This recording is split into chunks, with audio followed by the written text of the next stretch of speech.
Hello and welcome to InvertiCast. I am Leah from Tarantula.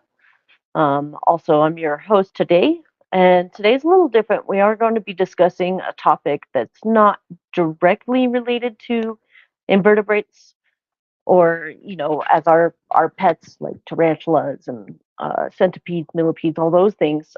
Today, we're actually going to be talking about mental health and how our invertebrates relate to our mental health in that aspect. So let's get into it. As you can see, I am looking a little different than I usually do.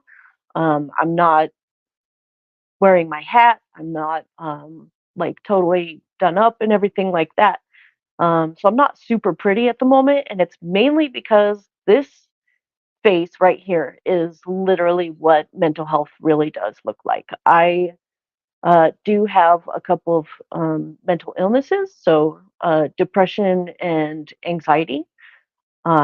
So, as some of you may know, in the mental health world, it is actually very difficult for someone like me with anxiety and depression to actually get out in front of the public on, say, like a podcast that is viewed worldwide and um, able to be viewed by pretty much anybody in the public who wants to view it, right?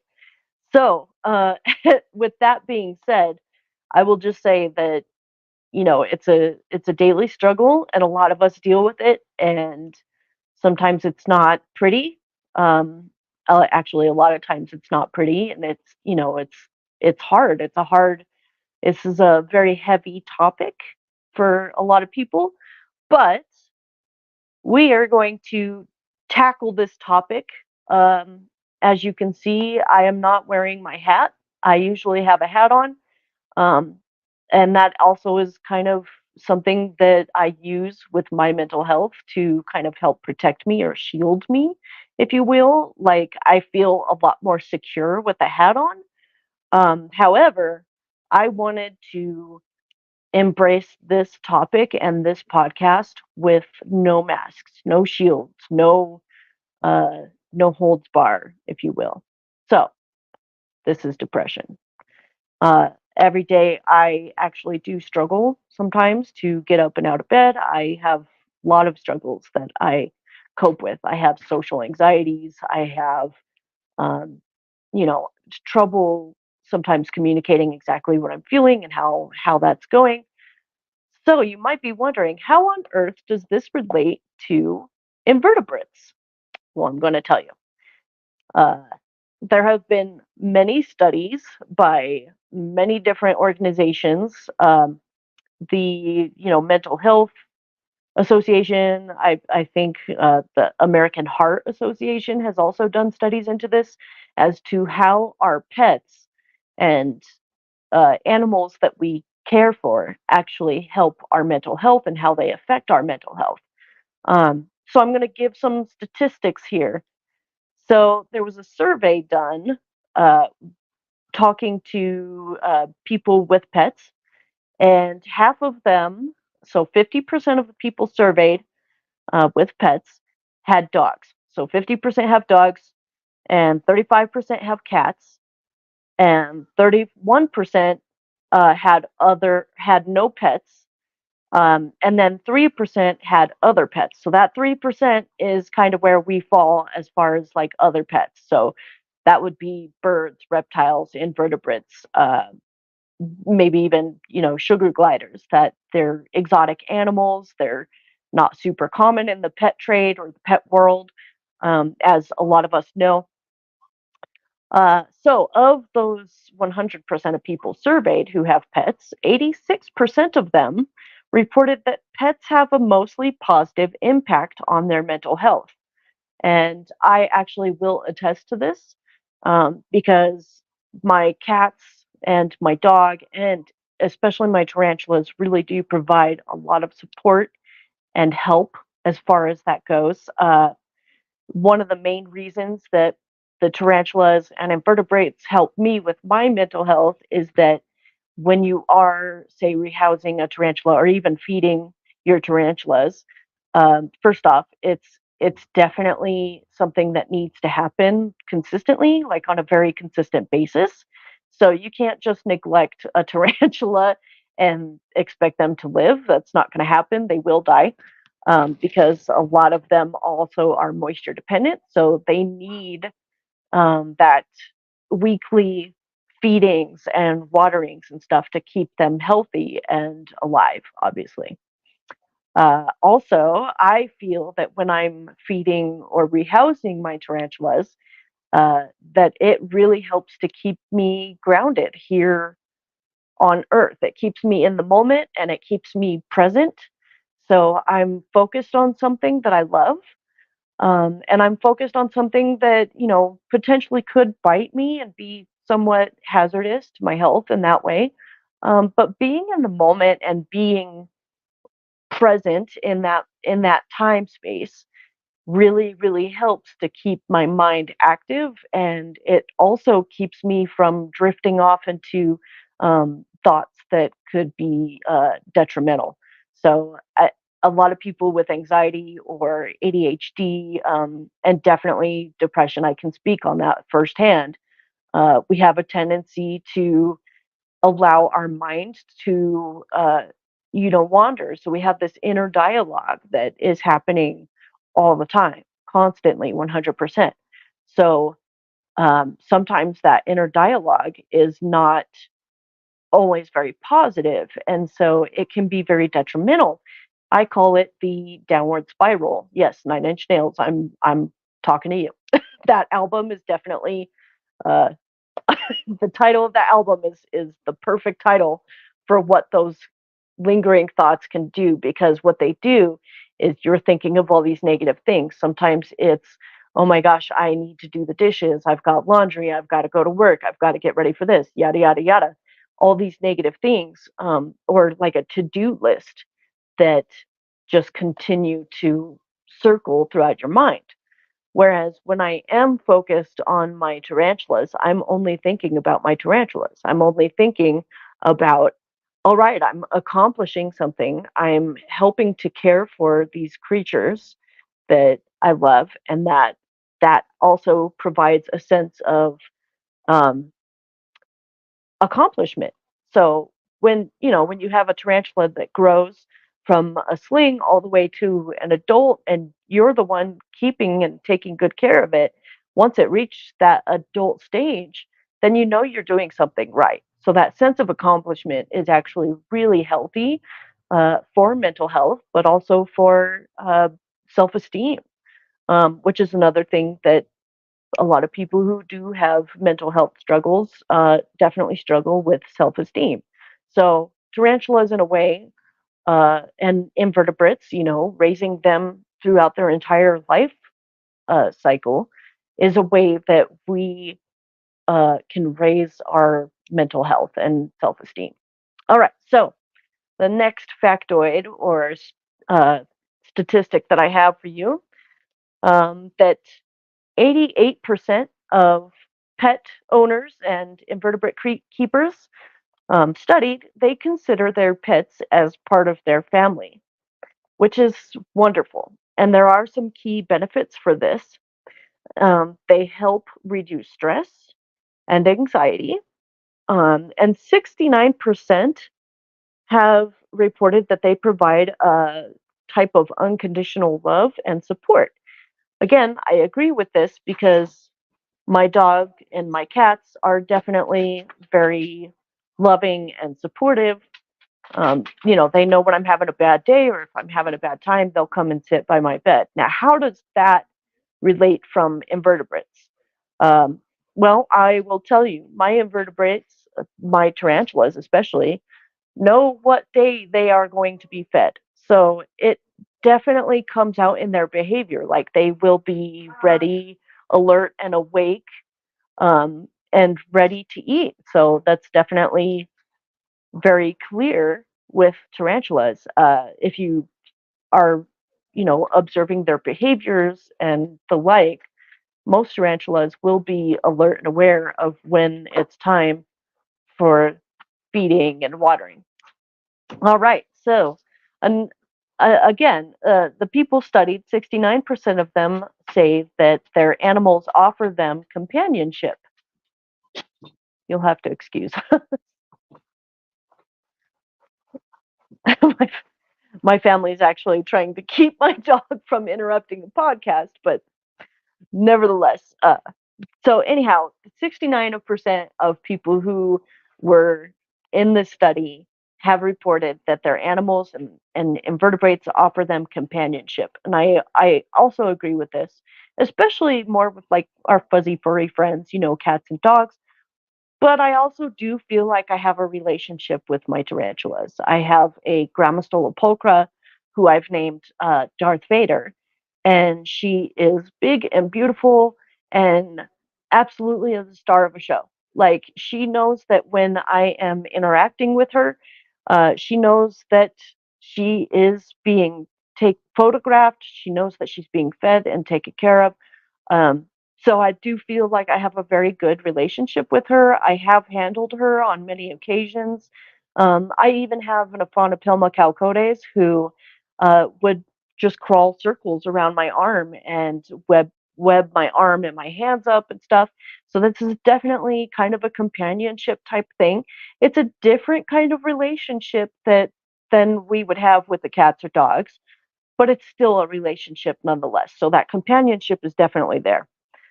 Another statistic is that 66% of people surveyed report that their animals provide a calming presence. I can attest to this as well. I know that sometimes when I am feeling kind of low, or if I'm feeling a bit more anxious than I usually would, I can sit and observe my tarantulas doing tarantula behaviors. So they might be cleaning their legs or, rearranging their enclosures. But a lot of time with anxiety, insomnia tends to be an issue. So being up late at night is actually kind of beneficial when it comes to observing your invertebrates or your tarantulas.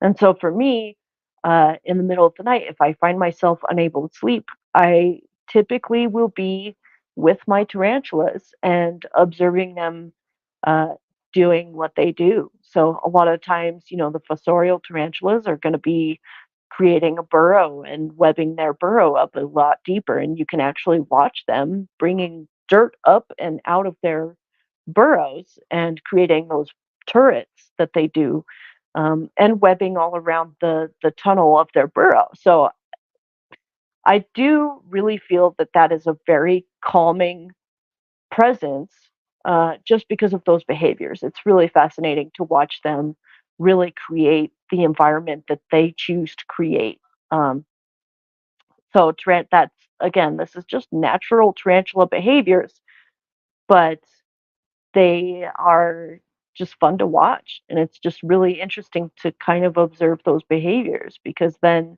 you know, again, it kind of builds on that companionship. And then, you the more you observe them, the more their behaviors and the things that they do are going to be a lot more predictable to you.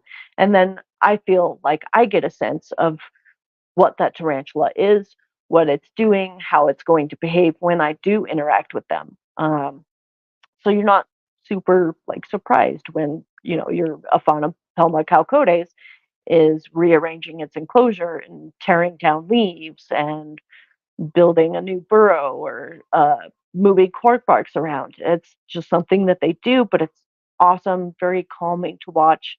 Um, so yeah, there's that positive aspect of it.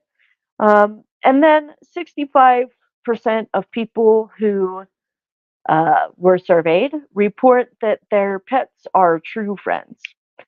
I also agree with this. I believe true friendship is something that is precious and somewhat rare in this world. We have human friends and whatnot, but friends are really important to mental health because these are the people that support us when we are at our lowest. These are the people who help us get out of those, uh, you know, downward spirals. They help us to reverse that. They help us to know that, hey, these thoughts that you're having about yourself are actually kind of irrational. Like they're not. legitimate. Your friends are the people who are going to tell you, dude, you're actually really cool and they like spending time with you. And they're going to help you get out of that. So, with pets being like true friends, that's again is another true statement for me. My cats and my dogs are.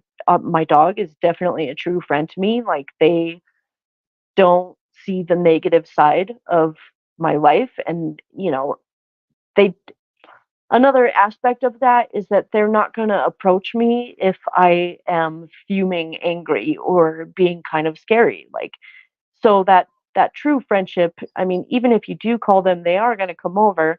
Even if you are fuming, they're still going to love you. Whereas people tend to avoid us when we are feeling super negative or angry or any of those things. Um, my tarantulas again are true friends because again they're not going to refuse a cricket or like a super worm or anything like that, just because we're angry at the world. Um, Instead, they're still gonna accept that cricket and that super worm if they're hungry. The only time that I have found that any of my inverts refuse to eat or refuse my crickets and super worms and whatnot is when they're in like a pre-molt or they're doing something else or they're molting, they're actively doing something that is, eating would be somewhat detrimental to them. Okay, so another statistic. People over 50 years old report that there are three benefits to having pets. The first benefit is that there is a lot less stress. Um, Second benefit is better sense of purpose. So animals do tend to provide a sense of purpose for some of us in our lives. And three, they get to have more social connection, which again, I can attest to this as well. There are plenty of Discord groups that are centered around tarantulas and invertebrates. So it's actually really great for us invertebrate keepers to be able to connect to one another through like Facebook or Snapchat, TikTok. Any of these social media platforms actually really help us to connect with one another because we are pretty spread out. And I feel like some of my closest and best friends are other invertebrate keepers who I don't get to really see them face to face. I see them through Facebook. I see them on YouTube or in the Discord servers. So that's definitely, very true for a lot of us that are invertebrates. Just because we keep them is that social connection to other people who are like-minded. I've also found that in the invertebrate community or like tarantula keeper community, there's an overwhelmingly large number of us who have mental illnesses and we're very open about it. And I think that a part of that is because of that social aspect. I think a lot of us feel that being open about these mental health concerns and having that kind of awareness surrounding our invertebrates is actually very beneficial for us. It helps us to feel connected. It helps us to feel seen and validated because in our society, mental health is not really seen as something that should be talked about or uh, really, really paid attention to. It's just like, oh, okay, well, go get help and go see a doctor. But in all actuality, yeah, a doctor will help you, but your friends are going to help you even more than that doctor ever could. Yes, therapy is great. I actually do see a therapist once a month. Thankfully, most of my issues are under control. But, you know, I do love seeing my therapist. I do feel like I can tell my therapist all kinds of negative stuff that I can't really tell my friends because I don't want to bring them down. But in that same aspect, my friends kind of help to buffer that. They know when you're in a bad mood. They know when uh, you might be struggling with something, and they offer that ear. They lend you their ear, and a shoulder to cry on, whatever it may be. Again, they also are kind of that positive influence in your life that really help you to see like, hey, you're doing good, like you're able to provide the crickets and superworms that you need to provide for your invertebrates. Like that's actually a pretty great thing. So there's that, the wonderful social connection. So there's also 5 ways. I did a bit of digging around and I found 5 ways that animals help our mental health. The first way is that they reduce work-related stress. 2/3 of employees have stated that work is stressful. And pets in the workplace actually reduce stress and improve their satisfaction with their job. So job satisfaction goes up when there is an animal present, and whatever that animal may be. I mean, it could be tarantulas, it could be a hamster, or even a service dog. But overall, pets in the workplace are definitely something that is beneficial for the workplace situations. They also found that people in the workplace are a lot more productive when there is an animal present. So more work is getting done if you have a service dog present at the workplace. So animals and mental health, it really they kind of go hand in hand in a lot of ways that are truly amazing. Um, excuse me. Anyhow, but yes, jobs and work is stressful for a lot of people. Lately, these days, probably the past years, there have been statistics that show that workplace stress has gone up. It's been higher because there is a lot more demand on less people. Um, and that, I mean, that speaks volumes to kind of our current economic situation, the state of the world.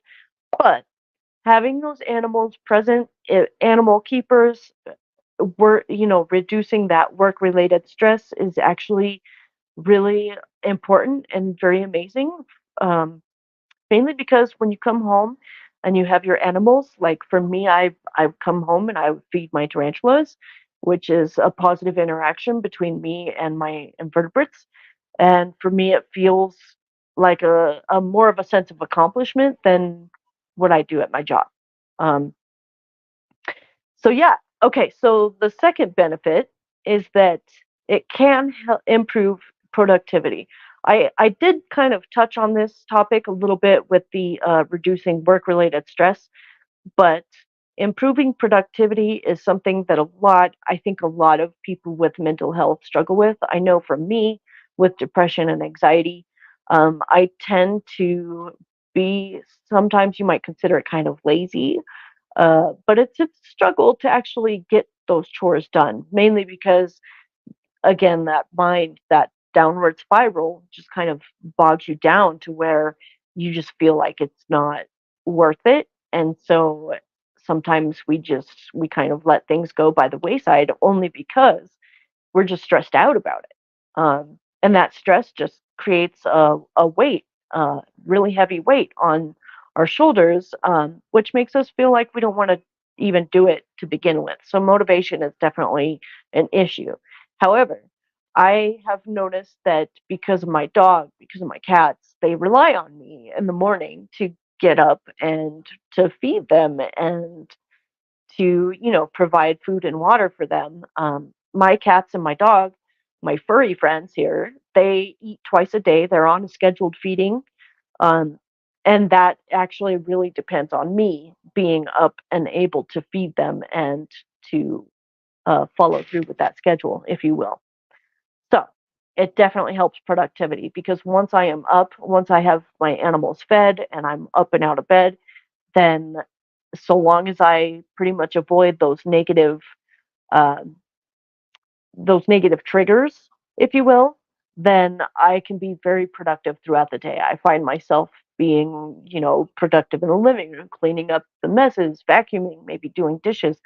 And it's very beneficial. But same with tarantulas. Again, they help me because I know that if I don't get up and feed them, that neglect is just gonna be detrimental to my invertebrates' health. Okay, So the number three way that animals and pets have help our mental health is that they help manage anxiety, and they provide companionship and support.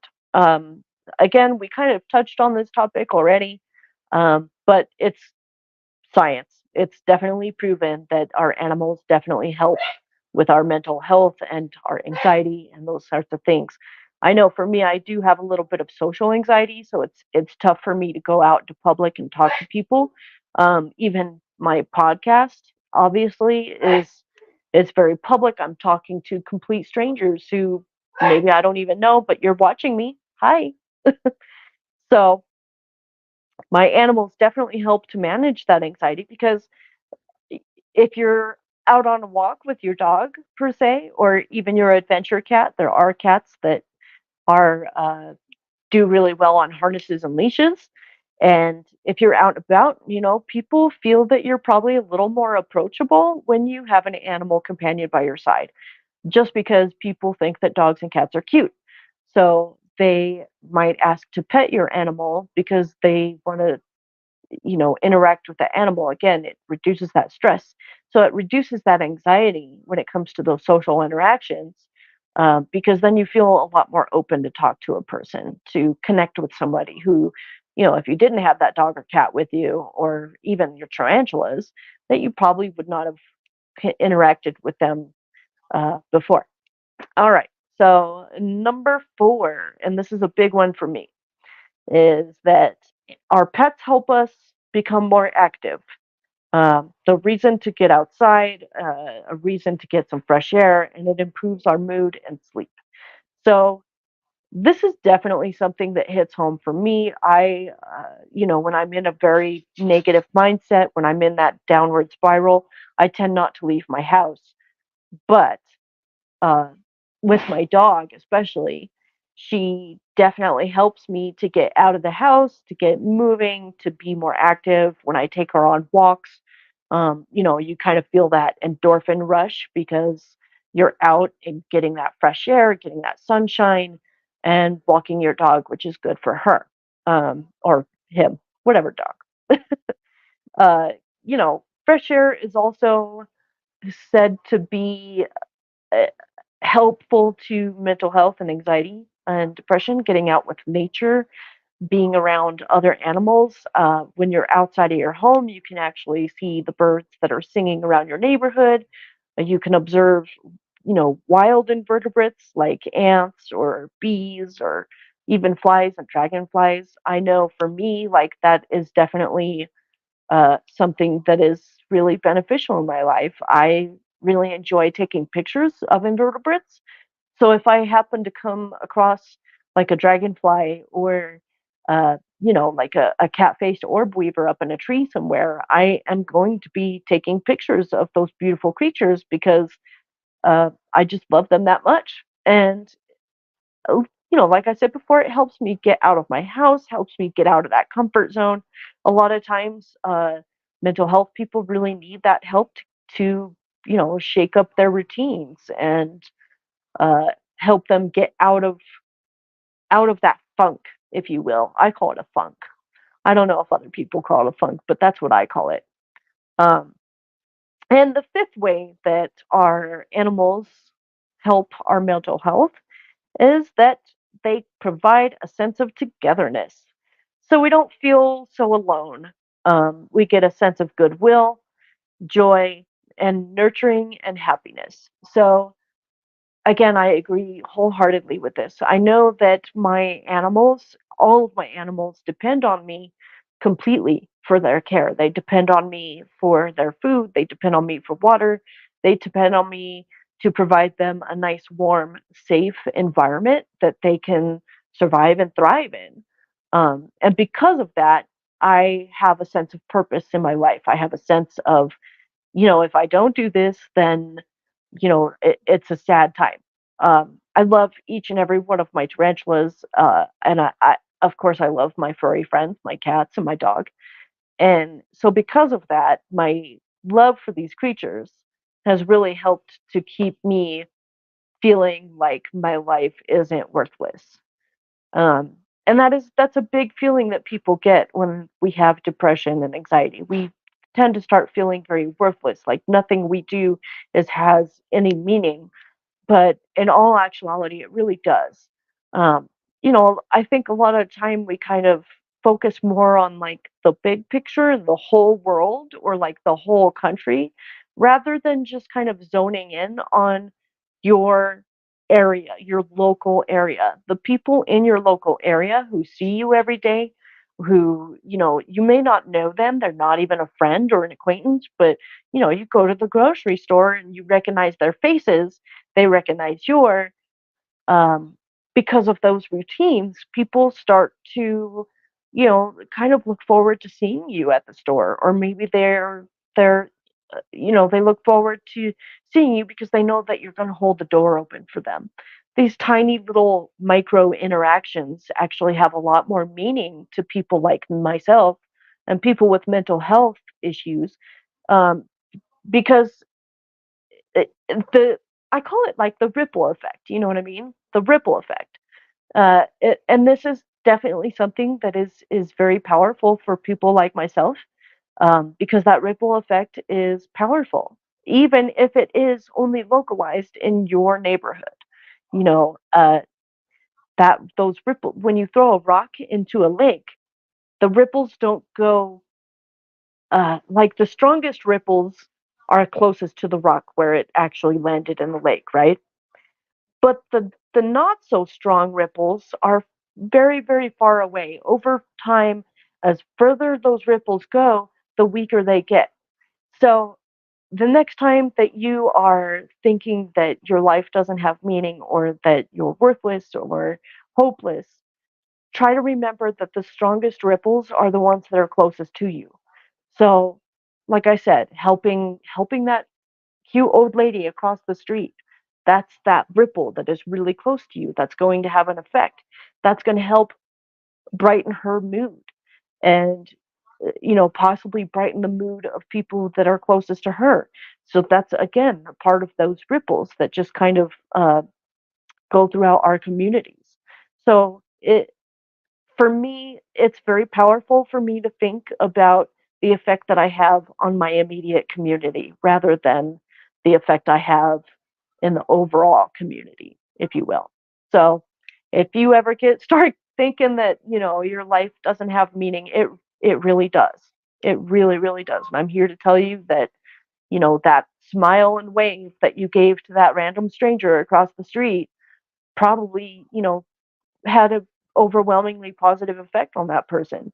I know for me, if somebody holds door open or say they slow down in traffic and actually let me merge into the highway or something like that, it has a positive effect on me. It feels like, oh, I'm seen. Somebody saw that. They were so nice.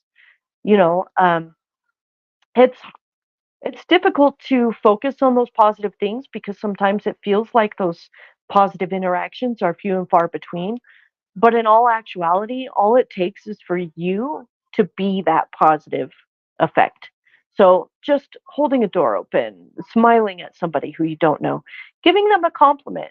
Like try to find something on that other person that you do like, like for me, I compliment people on their hair or their shirt. A lot of time people are wearing like shirts that I think are really cool, like maybe they have a brand name that I like or something that I can relate to. So I compliment people, and you'd be surprised because a lot of time if you compliment somebody out and about, total stranger, you're going to see one of the sweetest, most shining smiles that you will have ever seen in your whole life. And that is going to hit those endorphin centers in your brain, and that's going to help to improve your mood. Plus, being out and about, come on. That's always definitely something that I feel improves my mood. So, just being out amongst your local community, being a part of it is definitely something. You may never know the positive effect that you have on people, but trust me, it's there. It's there. Um, yeah. And so with invertebrates, people that keep invertebrates and stuff, the positive interactions that we have with one another definitely has an effect. It definitely helps to keep us together and feeling like we have a sense of community. We have people we can talk to about our beloved pets, and people who we can talk to and not feel like they're going to reject us, and not feel like, a lot of the time when I talk to people about my tarantulas, their reaction is, I am super afraid of them, kill it with fire. And that does also take an effect, but for me, it's like water off a duck's back. Like, I am totally aware of my tarantulas and the scary kind of persona that they have. Like, I am so very aware of that. And so I try to respect people's fear and kind of uh, distance to our invertebrate friends. But at the same time, if someone is willing to talk to you about them, they're willing to listen to you about your critters, then that's somebody who's willing to be educated also about those critters that you keep. So don't forget that our positive interactions with one another truly have a huge effect on one another. I know in like tarantula communities on Facebook, we had a overwhelming need for moderators to step in and help people not be bullied, or, hey, it needs more substrate. What are you doing? You're stupid. We don't need that. Nobody needs that. We're a community. We're trying to be together. And to relate to one another. It's a sense of belonging that, and otherwise we wouldn't really have, except for maybe at reptile expos or invertebrate expos, or with other reptile keepers and stuff that we know in our day-to-day lives. I do have a couple of friends who keep reptiles, who I know face to face. I've known them since high school. And I love them dearly, but I don't get to interact with them quite as often as I do with the people who are in the Facebook groups and who talk to me about my tarantulas on a daily. Those people have that huge positive impact on me.